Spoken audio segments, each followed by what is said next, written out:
సంజయ ఉవాచ దృష్ట్వా తు పాండవానీకం వ్యూఢం దుర్యోధనస్తదా ఆచార్యముపసంగమ్య రాజా వచనమబ్రవీత్. భావం సంజయుడు చెప్పుచున్నాడు.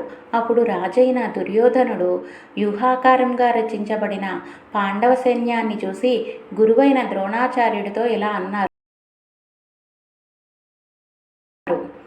పశ్యైతాం పాండుపుత్రాణం ఆచార్యమహతీం చమూం వ్యూఢాం ద్రుపదపుత్రేణ తవ శిష్యేణ ధీమతాం.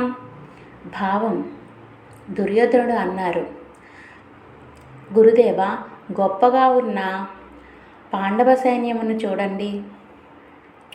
మీ శిష్యుడు బుద్ధిమంతుడు, ద్రుపదుడు కుమారుడైన దృష్టద్యుమ్నుడే ఆ సేనను వ్యూహాకారంగా తీర్చిదిద్దారు.